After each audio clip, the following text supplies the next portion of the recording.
So you want to be OP? Well, I am here to help. Alright, so this time we are playing Vandal Hearts. There's two real things. I shouldn't say that. Okay, there's one aspect to this game that makes it really easy to be really overpowered. And that has to do with how the game handles when you basically perform actions like healing on yourself. And so what I've done actually early on, and if you want to check out my walkthrough for the game to maybe see it in action, you can do that. There's quite a few battles early on where there's something like an archer, right, that will basically just attack Ash over and over, and then you just heal, you self-heal with Ash, right, because he's got Fairy Light early, and then he's got Fairy Star once he gets to, I forget what level it is, it's 15 or something like that, maybe a little higher. But anyways, that is what makes it so that you can basically catapult yourself to really, really high levels. So I'll just, again, for example, or for the sake of example here, you can have an archer basically shooting Ash in the back over and over and over, and he just heals himself until he runs out of MP. Then once he's out of MP or low on MP, you can use a Mage Oil on himself, which gives him a ton of experience, just because, again, he's performing an action on himself, right? And then you repeat the process. So you use the Mage Oil, that restores his MP. Then you go back to healing himself, and you just keep repeating that process until you just run out of, MP and healing items. And the reason why this works out so well is because the enemies' levels in your battles don't change. And that's a problem, because when you perform actions on other things, like if you attack a monster, the amount of experience that you get is determined by its level. So if you see here, I'm already level 25.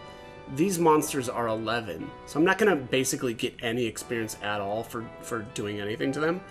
So what I want to happen is I want to take damage and heal myself, again, because that's going to give me a bunch of experience. And again, then you repeat the process, and then once Ash is basically done and as leveled up as you can get him, then you take some of your other characters and use Mage Oils on him. And excuse me, that will restore his MP, and then you can start the process over again. Now, if you don't want to do that prior to this battle is the Castle Ruins. This is like battle, I don't know, 9 or 10, something like that. And so this is really early on in the game. Now, you can make your path to this a lot easier by doing or going through the process that I just outlined.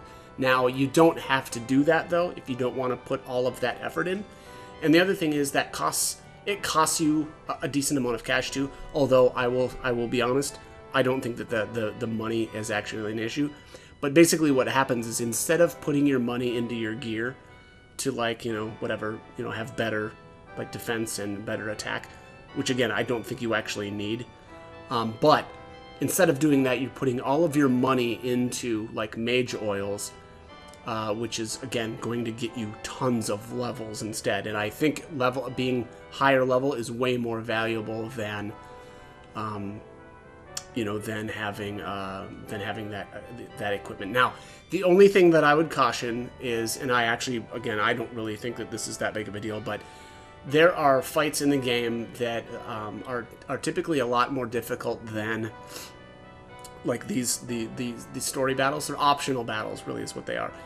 And the problem with those ones is they're based off of Ash's level. So if you try to go in and Ash is, like, super leveled up and everybody else is lower level, you're going to have a more difficult time. But again, I don't actually really think that that's that big of a deal. Those battles are challenging, yes, but not to the point where it's really going to, put you in a bad spot if you, like, whatever, level too much with Ash or something. Now, again, some of those are the early ones the earlier ones are kind of tougher, but I would just wait. I would hold off. Don't do those too early. You don't get anything by going in there super early anyway. It's better to go in once you have all of your characters, because, again, we actually already have, like, at this point in the Castle Ruins, I could have engaged in 2 of those random encounters, but I haven't yet, because, again, we don't even have all of our characters yet. And I would rather wait to make those easier. But anyways, let's get to the other way, or the other spot that... And I'll be honest, this is a lot easier than putting in all that effort in early. But, you know, this battle specifically would be a lot harder if you haven't done that. But still doable. Anyways, again, we are in the Castle Ruins, though. And there are these 2 spots here that heal or restore your health and your mana. And what you're going to want to do here is bring your casters, Sarah and Huxley, over here. Now, I don't know what level they would typically be at this point in the game. Obviously, I have already gone, like, really over-leveled for this spot. But what you can do, and here you can see Huxley anyway, and Sarah are healing. Now, what you can do then is actually use... Okay, so both Huxley and Sarah will have Mystic Shield by now. And so what you can do here is cast Mystic Shield on the other, or whoever. Probably, actually, you probably want to... Well, maybe it's best to do it on yourself. I'm not sure. Let's just take a look here. Defense up. So, alright, Huxley gains 16 experience. Now, he's level 28. Alright, Sarah's level 28 too, so let's try casting Mystic Shield on herself and just see what she gets.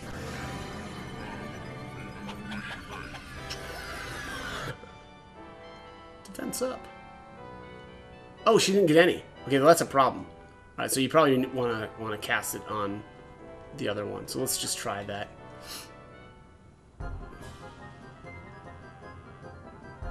Yeah, I gotta work this out. I haven't done this for a long time, so we'll just have a look here. So here, this should have restored. Okay, I guess it's restoring their health. All right, let's just check. Magic, MP 56.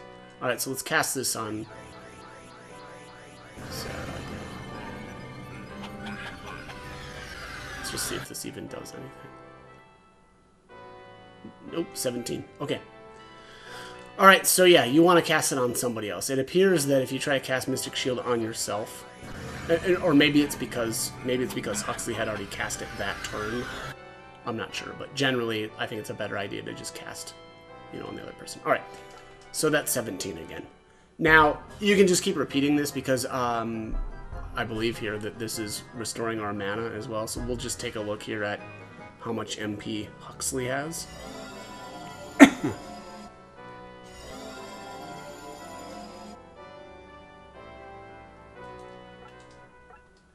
Yeah, 56.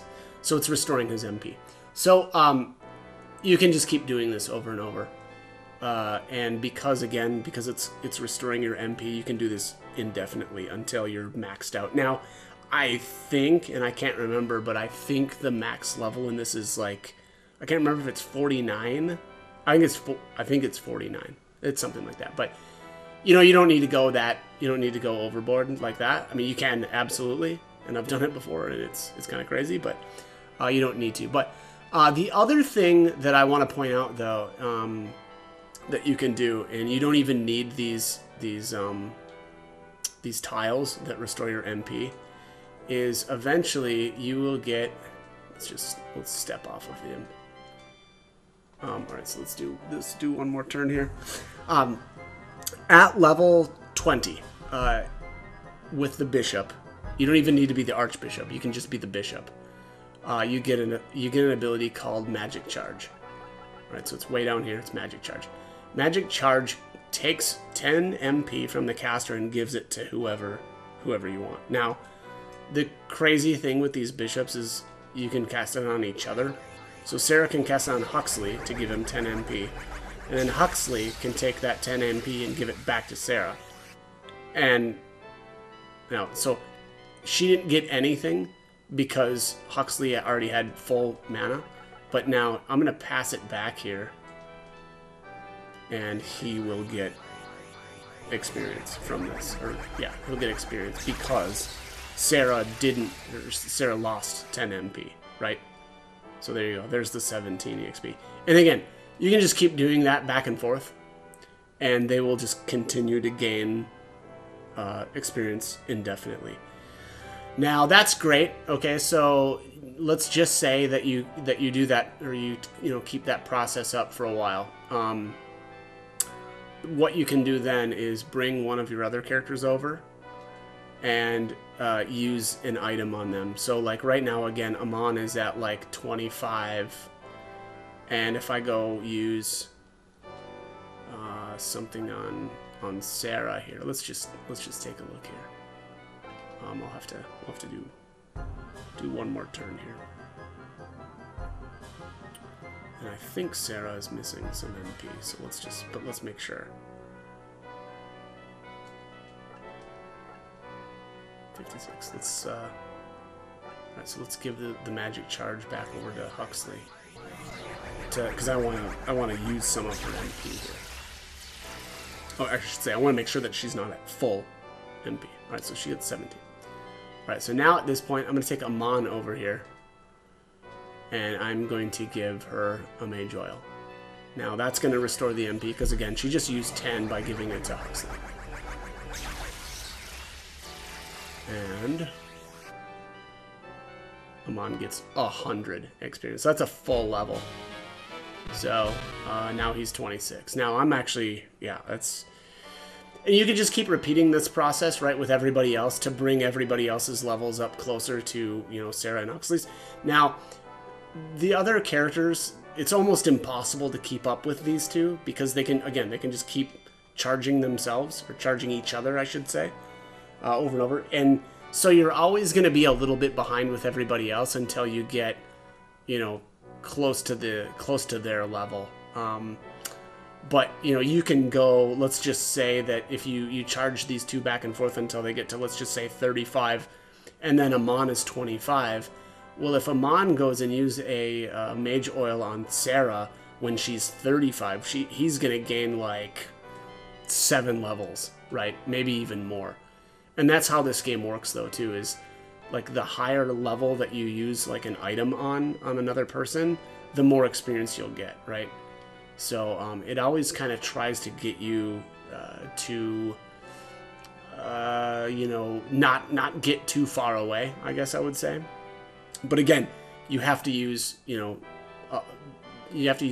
item from a lower level person onto a higher level person. It doesn't work the opposite way, right? Where if you're 28 and using an item on a 25, you're almost going to get nothing. So it's just a cheesy way to kind of work around the mechanics of how you level in this game. And the bishops are amazing because of that. They catapult themselves, and then everybody else gets to take advantage of that as well by using items on them after, to bring their levels up as well. So that is it. That is how you become OP in Vandal Hearts. Like I said, it gets a little ridiculous, but and honestly, it actually really will take the rest of the challenge out of the game. It's crazy how easy it is if you've done this. So as always, I hope this guide was helpful, though, and join me for more. I will definitely be putting out some more OP videos. So all right, again, thank you for watching.